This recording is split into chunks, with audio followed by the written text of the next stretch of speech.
అవినీతిని అంతం చేసి అందరికీ సంక్షేమం అందించడమే తమ లక్ష్యమన్నారు తెలంగాణ సీఎం రేవంత్ రెడ్డి. సెక్రటేరియట్ లో ప్రజాపాలన పోస్టర్ లోగో ఆవిష్కరించిన రేవంత్ రెడ్డి ప్రతిపక్ష బీఆర్ఎస్ నేతలపై విమర్శలు గుప్పించారు. ప్రజల రక్తమాంసాలతో ఆస్తులు కూడగట్టుకున్నారంటూ తీవ్రస్థాయిలో విరుచుకుపడ్డారు రేవంత్. గతంలో గడియల లోపల జరిగిన పాలనను ప్రజాపాలన ద్వారా గ్రామాల్లోకి తీసుకెళ్తున్నామన్నారు. పరీక్షలపై ఆందోళన చెందుతున్న నిరుద్యోగులకు టీఎస్పీఎస్సీ ప్రక్షాళన తర్వాతే ప్రక్రియ ప్రారంభమవుతుందనే క్లారిటీ ఇచ్చారు సీఎం రేవంత్.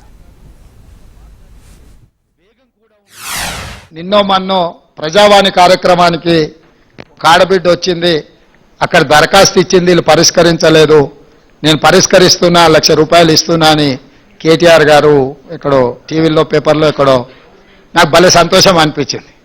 నీ 1,00,000 కోట్లలో ₹1,00,000 అన్న నీ మెడలు వంచి పేదలకు వంచిపించిన. కాబట్టి మా ప్రజావాణి కార్యక్రమం విజయవంతం అవ్వడం మొదలుపెట్టింది. భవిష్యత్తులో కూడా ఈ కార్యక్రమాన్ని ముందుకు తీసుకెళ్తాం. నువ్వు మేనేజ్మెంట్ కోటాలు వచ్చినోడువయా, నీకేం తెలియదు, ఊరికే అరవడం వల్ల ఏం ప్రయోజనం లేదని మొత్తం సభ నడిచిన తీరు మీరు చూసిరు కదా.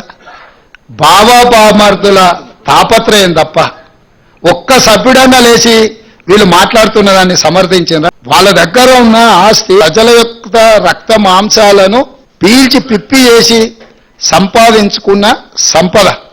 ఈరోజు వాళ్ళు తింటున్నారంటే అది రక్తపు కూడు. ఒకవేళ ఇది మీకు అచ్చిరాలే, దీన్ని ఏ ప్రభుత్వ ఆసుపత్రిగానో మార్చి కొత్త ఖాళీ జగాలు ఈ సచివాలయాన్ని కట్టినుంటే ఇది ఉపయోగపడుతుండే, అది ఉపయోగపడుతుండే.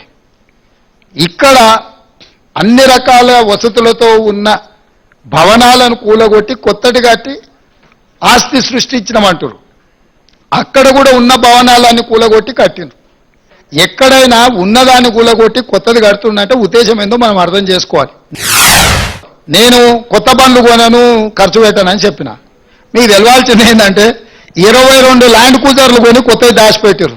నేను సీఎం అయినాక 10 రోజులకు నాకే తెలియదు. నేను పాత బండ్లు ఏదో అడ్జస్ట్ చేసి అన్ని రిపేర్లు చేయండి, చూసి ఇచ్చేయండి అని నేను చెప్తుంటే చిన్న ఒక అధికారి వచ్చి షోలో చెప్తున్నాడు, సార్ పోయినసారి 22 ల్యాండ్ క్రూజర్లు కొన్నాడు, అన్ని విజయవాడలో దాచిపెట్టినాం సార్, కొత్త ప్రభుత్వం ప్రమాణ స్వీకారం చేయగానే అన్ని తెద్దామనుకున్నాం. ఆయన నెత్తి మీద దరిద్రం ఉండి ఆయన ఇంటికి పోయింది సార్, 22 కొత్త ల్యాండ్ క్రూజర్లునే. అసలు ఇన్ని వందల వేల వాహనాలు ఉన్నప్పుడు ఒక్కొక్క బండికి దాదాపుగా ₹3 కోట్ల అవుతుంది. మరి బుల్లెట్ ప్రూఫ్ చేసిన తర్వాత ఇంకా కొంచెం ఎక్స్ట్రా అవుతుంది. 22 కొత్త ల్యాండ్ క్రూజర్లు చెప్పా పెట్టకుండా కొని దాచిపెట్టిన కేసీఆర్.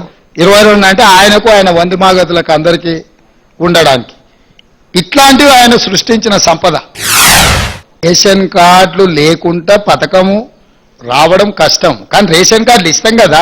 ఈ అప్లికేషన్లు తీసుకుంటాం, ఇందులో రేషన్ కార్డులు లేని వాళ్ళు ఎవరైనా కాగితాలు దరఖాస్తులు ఇచ్చినా తీసుకుంటాం. రేషన్ కార్డుల కోసం ప్రభుత్వం నిరంతర ప్రక్రియ కింద ముందుకు వెళ్తుంది. పరీక్షలు నిర్వహించడం కానీ, పరీక్షా ఫలితాలను ప్రకటించడం కానీ, ఉద్యోగ నియామక పత్రాలు ఇవ్వాలంటే తెలంగాణ పబ్లిక్ సర్వీస్ కమిషన్కు చైర్మన్ ఉండాలి. చైర్మన్ లేకుండా ఈ ప్రక్రియ ఏది జరగదు. ఇప్పుడు ఉన్న చైర్మన్ గారు మిగతా సభ్యులు రాజీనామా పత్రాలు సమర్పించారు. కొత్తగా చైర్మన్ సభ్యులను నియమించుకొని పారదర్శకంగా నిర్దిష్టంగా నియామకాలు జరుగుతాయి. ఎవరు ఏ గందరగోళ పడాల్సిన అవసరం లేదు. నాకు తెలిసి నెక్స్ట్ 4-5 రోజుల్లో గవర్నర్ గారు వీటి విషయంలో నిర్ణయం తీసుకోబోతున్నారు. వారు నిర్ణయం తీసుకున్న ఎంబడే వేగంగా కొత్త బోర్డును నియామకాలు చేపడతాము. చేపట్టిన ఎంబడే పోటీ పరీక్షలు నిర్వహిస్తాము.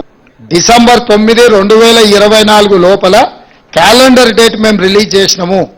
ఖచ్చితంగా సంవత్సరం తిరిగే లోపల 2 లక్షల ప్రభుత్వ ఉద్యోగ ఖాళీలను భర్తీ చేస్తాము.